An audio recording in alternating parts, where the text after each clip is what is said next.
One of the questions that I've had a lot from people after I told them about this apartment deal that I invested in is, why do these opportunities exist? Why would anyone sell an apartment that is profitable and putting money in their pocket without any work? I've kind of broken it down, at least from what I've seen. I'm sure there's many other reasons too, but there's kind of two big buckets. The first I call modern money, and the second is old money. So with modern money, there's a few different reasons. The first is essentially investors. If you invest in a deal like mine, you're not going to be giving me your money forever. Eventually, you want your money back. The hold period for one of these deals is often like 5, 7 years. Most of the time, you're looking to get your money in 5 years or so. So eventually, I'd have to sell. I have to sell and move on. We can find another deal and maybe you can reinvest with me next time. And pretty much any deal that you get into, there's an exit plan. That's the first.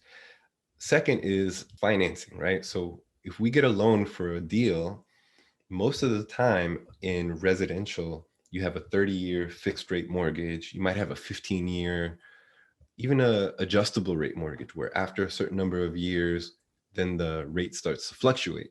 In these commercial loans, really what you get is you get a loan that's amortized over 30 years. So your payment is as if you had a 30-year fixed rate, but at the end of a certain amount of time, there's a balloon payment due. And that means that your whole balance is due. Sometimes that's 7 years, sometimes it's 5 years, sometimes it's 10 years. But the point is, there's a balloon payment at some point. And so you have to sell. I mean, if you don't happen to have all that money in your pocket, you get into a $5 million deal and you owe $4 million, and maybe 5 years has gone by and now you owe $3 million. We've increased the value, we've done all this stuff, but at the end, the payment is due. So probably one of the options that we'll consider is selling.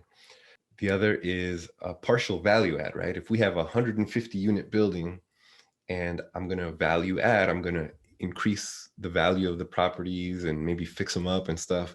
I might have enough money to do that for 50 of the properties and increase the rents on those 50, but maybe I ran out of money and I'm not going to do that for the remaining 100 properties.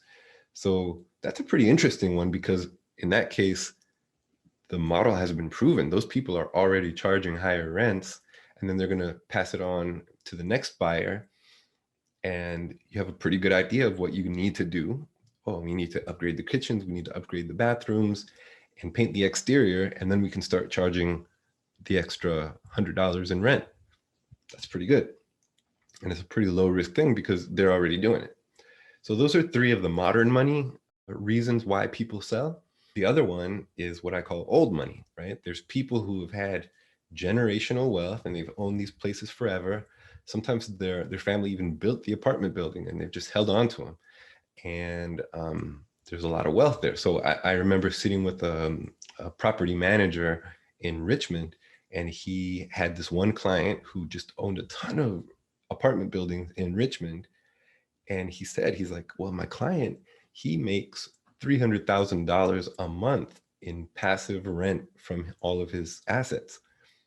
He spends his days golfing. He's 80 years old. His kids are grown. His grandkids are grown. What difference does it make for him to maximize and squeeze every dime out of that portfolio? He's rich and he's comfortable. What difference does another $100,000 a month make for someone like that? None. And so that's why some of these buildings are run down.